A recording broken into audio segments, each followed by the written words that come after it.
Hey everyone, this is Ernesto Diaz. Welcome to the Youth Soccer Evolution podcast.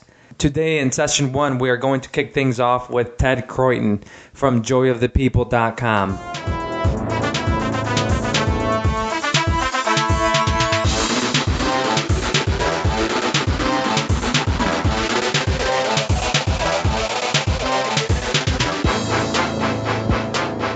Thank you for joining me in the very first episode of Youth Soccer Evolution podcast. The podcast began as a way for me to educate my coaches and parents about player development. As I began to interview several players and coaches about player development and the process, it started coming together, and I decided to offer it to the public, not just my coaches and not just the parents in my club. The reason for that is that I want to make sure that everyone can learn from this. I think that these players and coaches have so much knowledge to offer us, and so I hope that you enjoy it as much as I have. I know that I've learned so much from interviewing these people, and I hope you will do the same. Second, I want to talk about the format of the show. This will be a once-a-week podcast. It will be about a 30 to 40-minute interview of a player who has played at least college or professional soccer.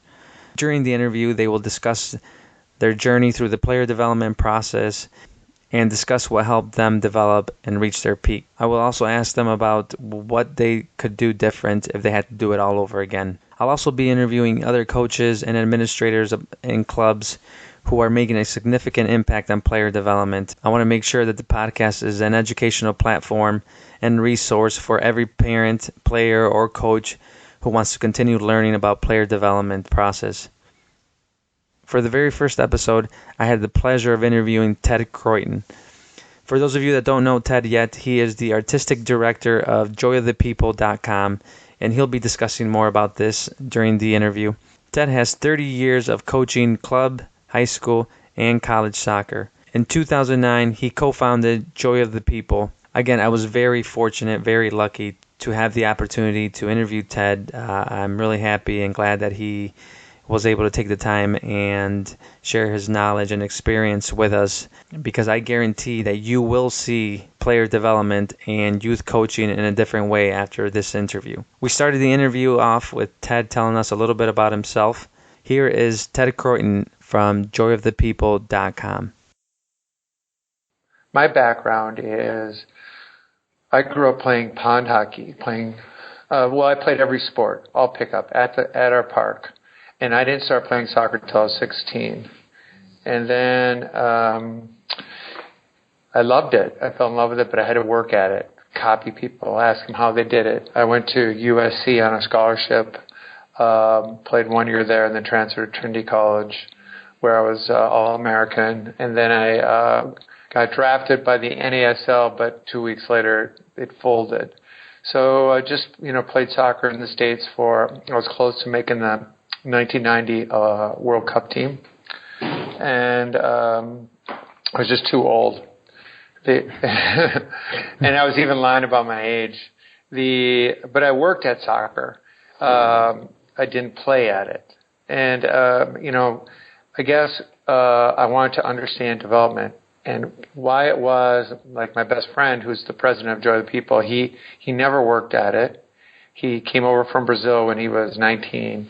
And, he's just an amazing player. And how he could play so well without working at it.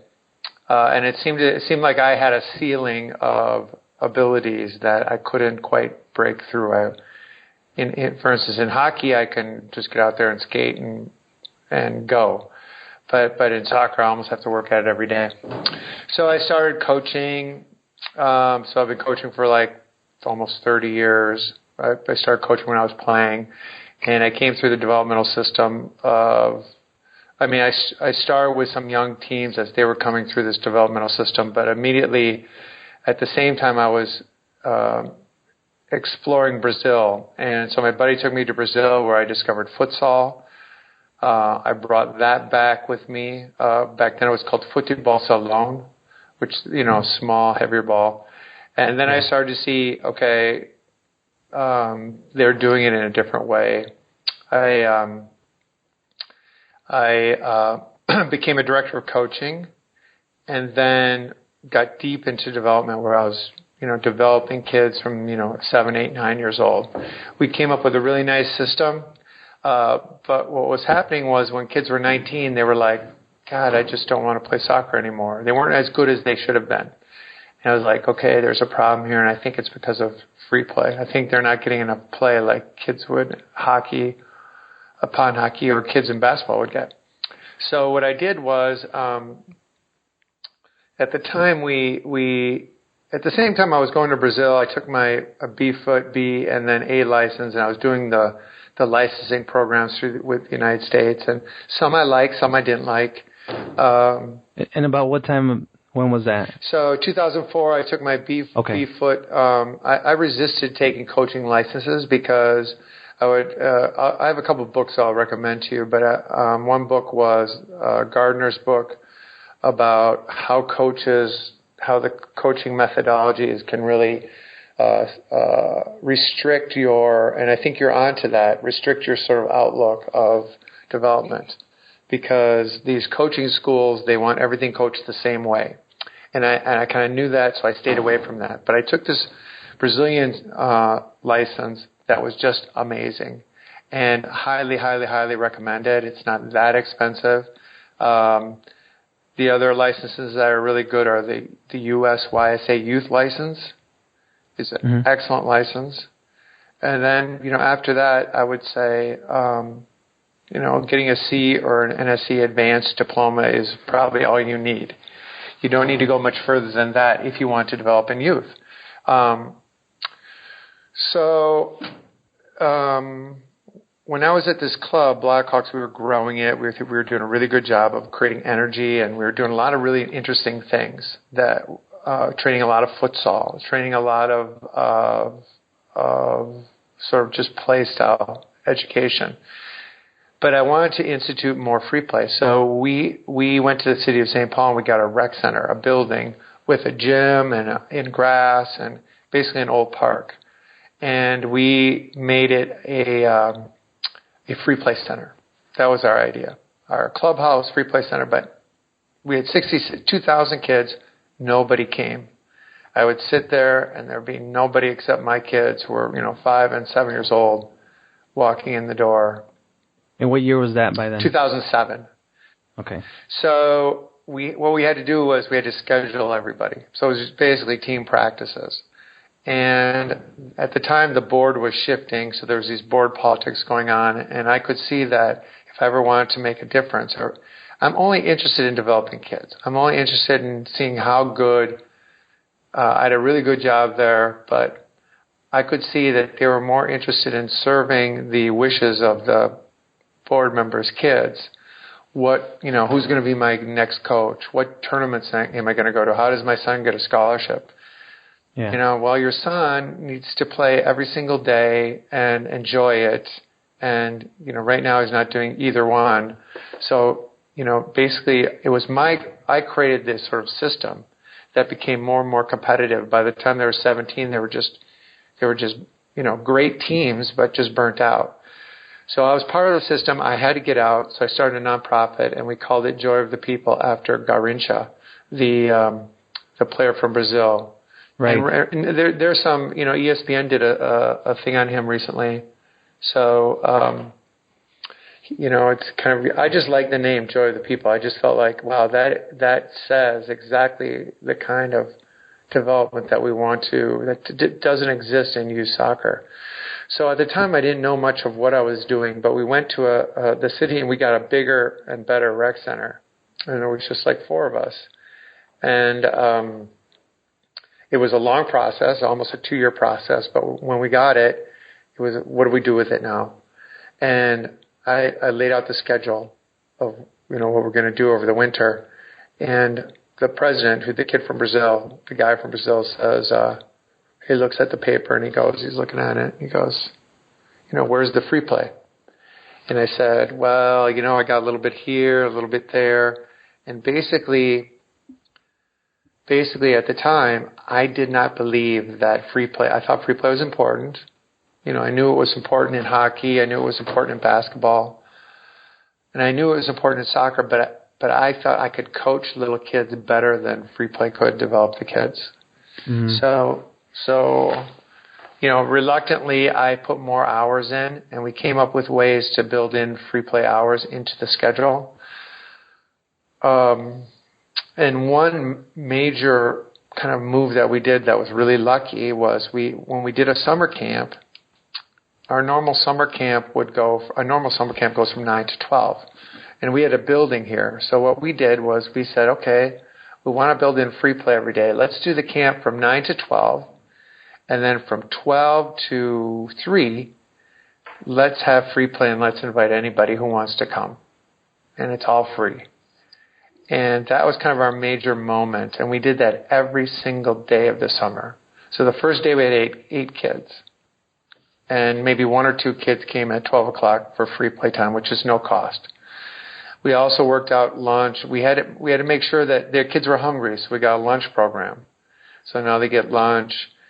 But from 9 o'clock till 3 o'clock, they're playing almost the whole time. So at 9 o'clock, we'll do like a skills.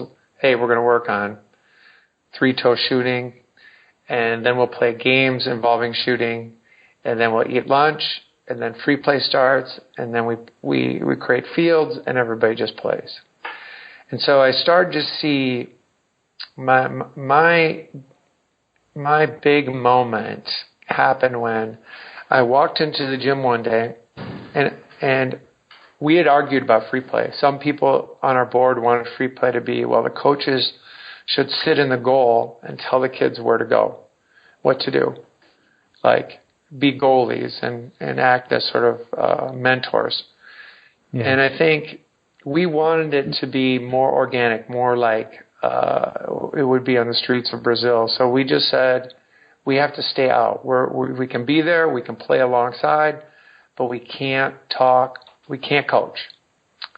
If we're playing on a team, we can do anything we want to do. We can say something to my teammate, hey, Ernesto, play a little defense, come back, because we're trying to win this game, right? But we can't say, hey, Ernesto, use your outside of your foot, or look over your shoulder before you turn, or whatever it is. We can't coach. We only can talk about trying to win that game. So I walked in the gym one day, and these kids were playing about 7-on-7 in a gym, pretty crowded. And they're using this ball. It was a softer play ball. It's a play volleyball used to, when people play volleyball, if you spike it and you go for a block, hits you in the face, you don't get scared of it, right? It's a very soft, safe ball. So they're playing barefoot in the gym, very hot day. First I was like, it's like 100 degrees out. Why are they playing in the gym? It's got to be 110 in here. Why are they all barefoot, right? And why are they using that ball? So I had 3 questions. And I sat and I watched the game. I'm not allowed to talk. I'm not allowed to. So a kid who is now with the national team, by the way, he came around the left side, and he just he was 10 or 11. So this kid just hit a bomb with the left foot. And the goalie came out, and it was like the goalie was like 5 or 6 years old, hit him in the face. And I'm like, oh, the kid's going to die. And he was still smiling, right? So everybody was laughing. I go, okay, I see. It's fun. They liked fun. Then 2 minutes later, the lefty comes around again, and he just hits another bomb. This time it's going for the corner. He took a little more time, said, I got to place it against this 5-year-old. But the 5-year-old jumps up and reaches up and blocks it away.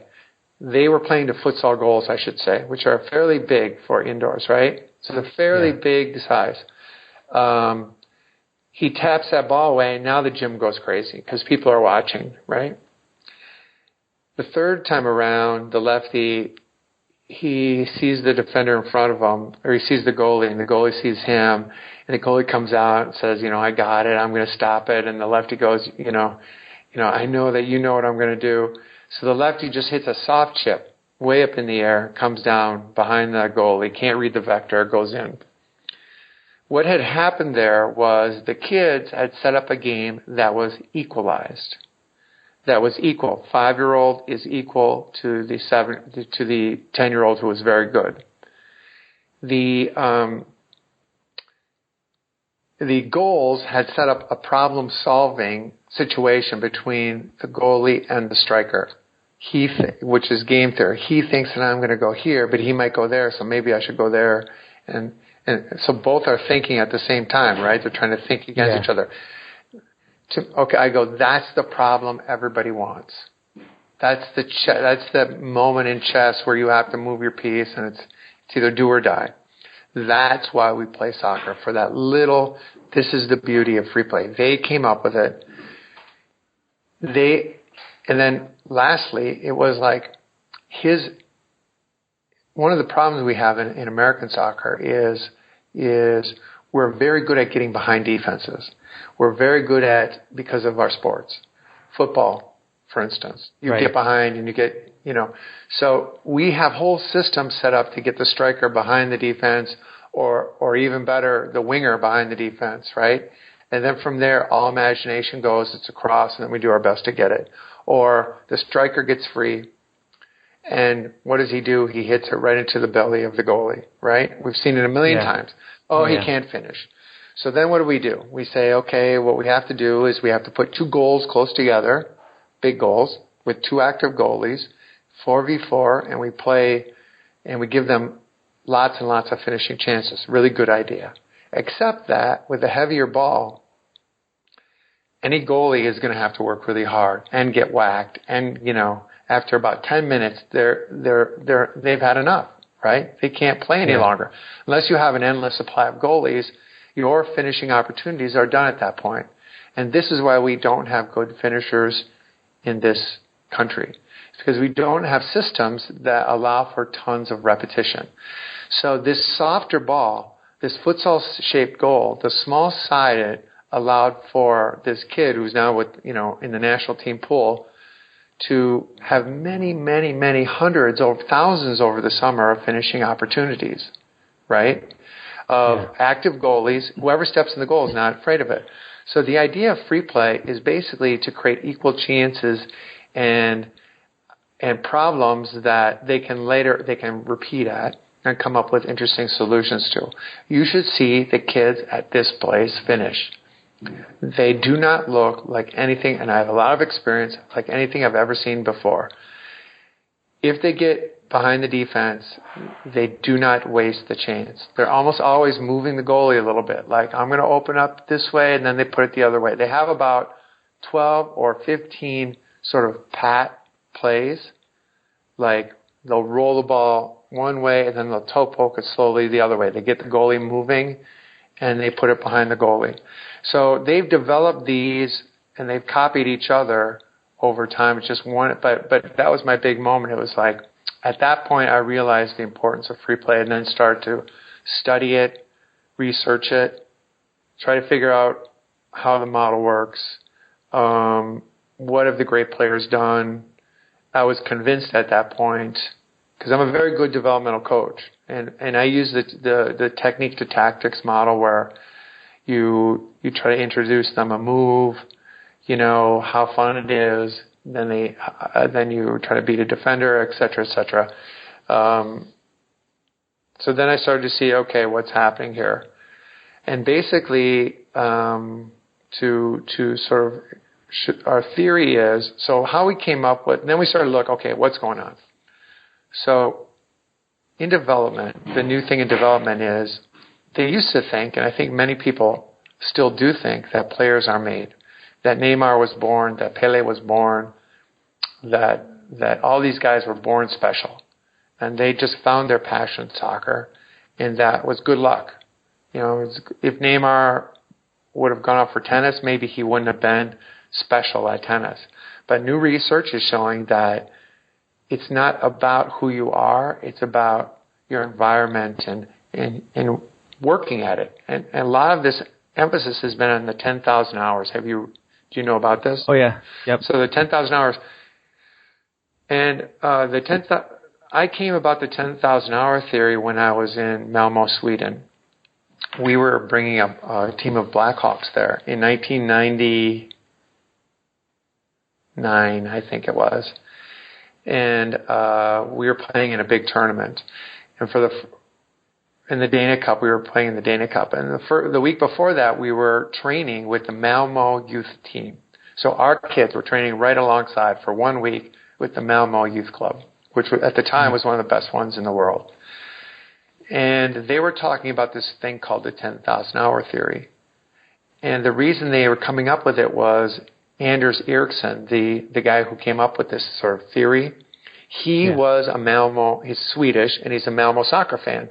So he was calling up Malmo and saying, hey, dudes, you know, it turns out that players aren't born. And this was like revolutionary at the time, that it's all about putting in good time, putting in really good time. So Sweden, at that time, what they were doing was they were practicing longer, and they were adding practices to try to create 10,000 hours of practice a year, or 1,000 hours a year, for 10 years.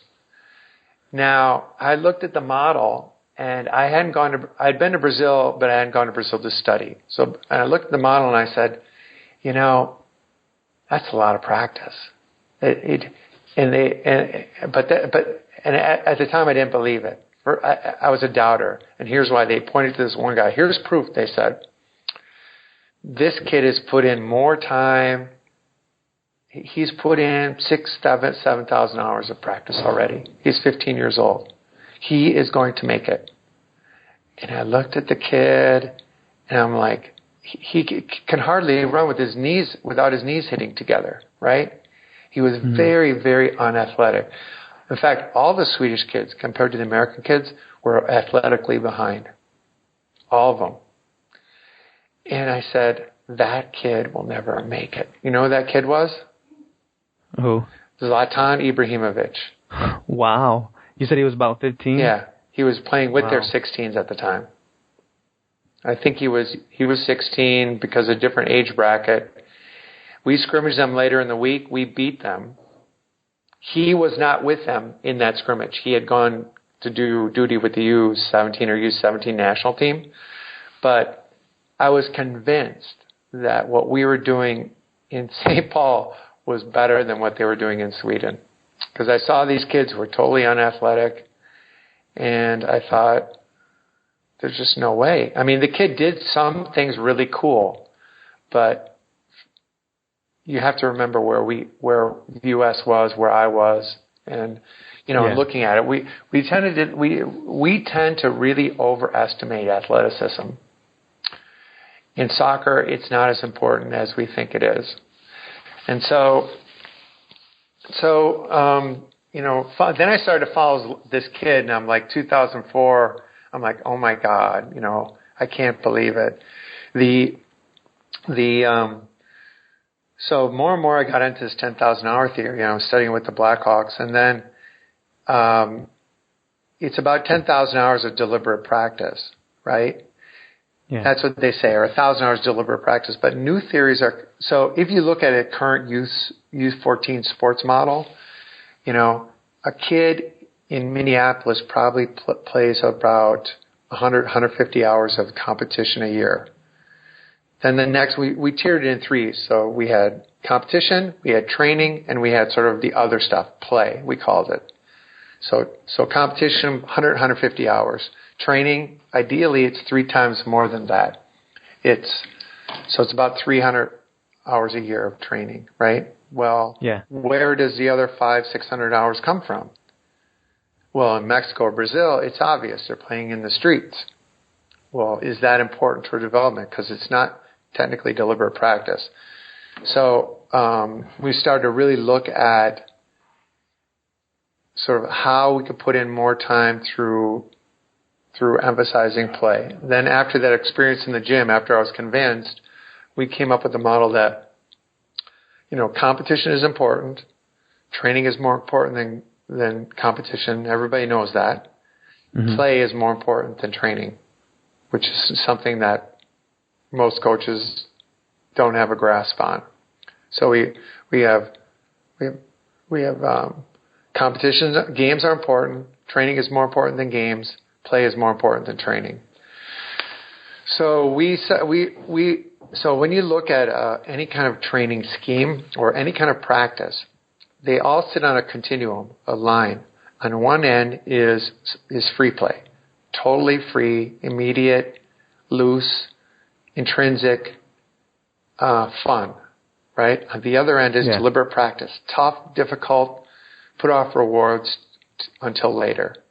Okay? Now, what we tend to do in the United States is focus on the tough, hard, get tough, be aggressive, put off the rewards till later. We're going to work harder than everybody else, right? Yeah. And we forget about, and we tell our kids, hey, you're a premier player, you should be playing with your friends, and but we don't give any weight or that we don't give any sort of time to that idea that free play is important. And there's a reason for that. So every practice sits on that continuum, right? And so what we try to do is push people over to the free play side by providing time, spaces, and opportunity for kids and using balls and different ideas to equalize the whole thing. Now, there's a reason why we neglect. So if you look at a model of U.S. teams, what they try to do, they start with deliberate practice, about 200 hours a year, and every year it ramps up till they get to about 300, 400 hours a year, maybe, right? And no free play, zero free play. So what we do is we do lots of free play as a kid, and that drops down. So between 9 and 19, it drops down. Very little deliberate practice, that ramps up. So you have to travel this path where free play is more important when you're younger, and deliberate practice is more important when you're older. This is our model. So we're not saying kids don't need deliberate practice. We're saying they need very little of it, and then they need it inch by inch to get stronger at it. Now, the whole process should be fun. When you're a kid, fun is play, immediate, goof around. When you're adult, fun is not play, immediate, goof around. Fun is doing what you're good at. It's a lawyer working on a case. It's a painter working on a painting. It's a writer working on the page. It's a mechanic working on the car. That's what fun is as an adult. It's adult fun.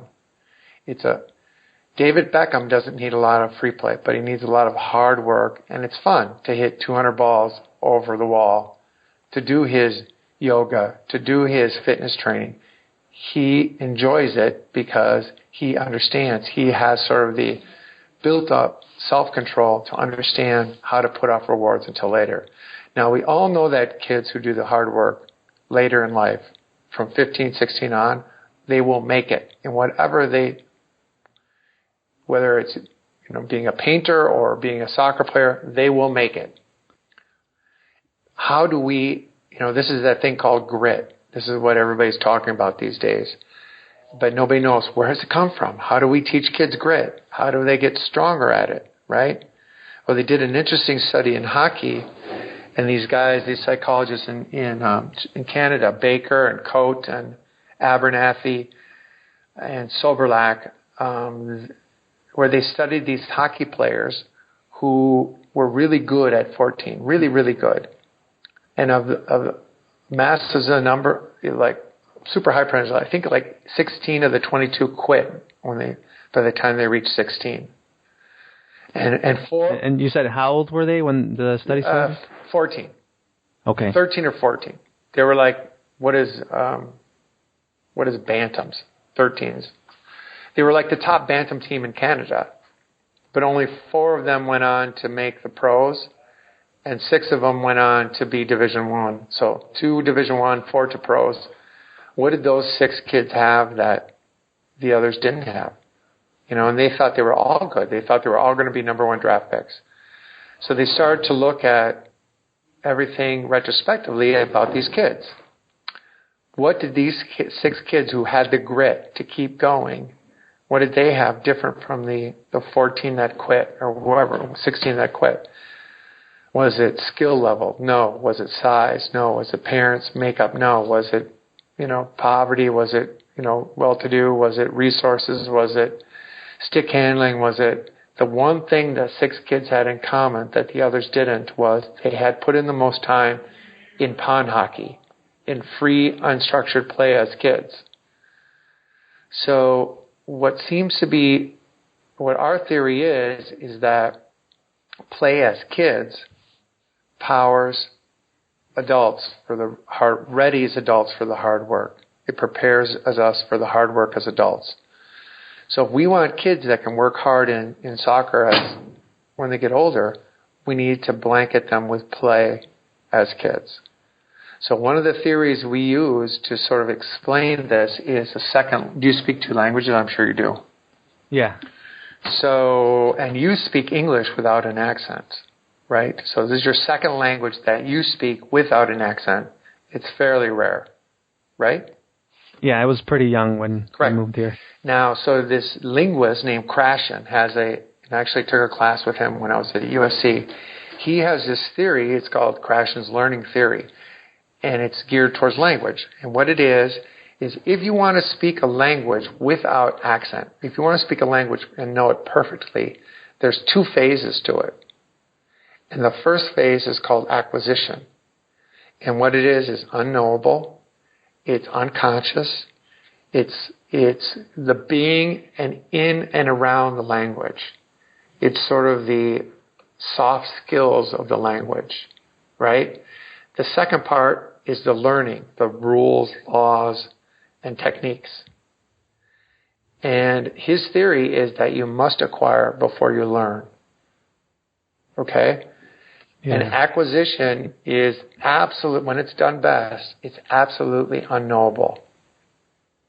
You didn't realize that you were learning English. You didn't realize that it's just you acquired it first and then you learned it second. We need to teach soccer that way. And if you go, we've been around the world now, talking to people, interviewing.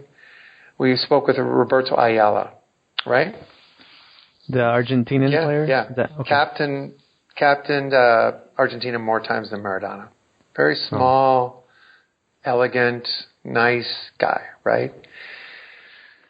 And Victor asked him, hey, Victor speaks 3 languages perfectly, by the way. So he's the one who kind of came up with this theory. He goes, in Spanish, first of all, I said, I have to talk to this guy because the guy brings the ball down better than anybody who's ever lived. And I teach it to all my kids. And so Victor comes over to the guy and says, hey, we're from Minnesota. We're close to Canada. We have this company called Joy of the People, and we're just talking to him. Can we talk to you? He was very gracious with his time. But buddy goes, just, to start out, I think my buddy's full, but he says that you bring the ball down better than anybody. Can you show me how you bring it down? And Ayala just lifts up his foot, hacky sack style, and pulls the ball down. And my buddy just started laughing. But he goes, what was important to you in your development? He goes, when I was 12, when River Plate took me into their academy, that was the most important time. And we said, well, wait a second. What about when you were earlier? What were you doing before that? What were you doing at 7? Well, I was playing every day. Morning, noon, and night. Before school, after school, and then after dinner until my mom called me home. And just, where were you playing? I was playing at one spot, right outside our schoolyard. And I lived close, and I was shouting distance to my house. And so what do you think about, do you think that had anything to do with your development? Between 7 and 12, that's, if we quickly get a calculation of something like 7,000 hours, do you think that had anything to do with your development, those 7,000 hours of just playing? He said, I never thought of it that way. Wow. I just thought I was better than everybody else. So his acquisition period was so pure that the question that I have is did he become a great player because his acquisition period was so pure he didn't even realize it? Right? Did that have something to do with his development? Because he didn't have to sit around and worry, am I getting good or am I not? He was just having fun. Free play does not work if you try to get better. It will not. One of the things they found, it does not work if you're doing it to get better. So as coaching directors or as we institute it, we have to make sure that it's only about the fun. It's all about the acquisition. So that's sort of our big model. And the theory is, so it has to be so pure that 10 years from now when they're playing for the World Cup, they don't remember who we are. But I think they will. And that concludes our interview with Ted Kroeten. Tune in next week for the second half of the interview with Ted Kroeten. Before we go, I want to let you know that you can reach me at ernesto@youthsoccerevolution.com, or you can also reach me at my website, youthsoccerevolution.com. I would also like a review on iTunes. Any feedback is appreciated. I want to know what I can do to make this podcast better, and I want to make sure that it's benefiting you. I will see you next week with the second half of the interview of Ted Kroeten.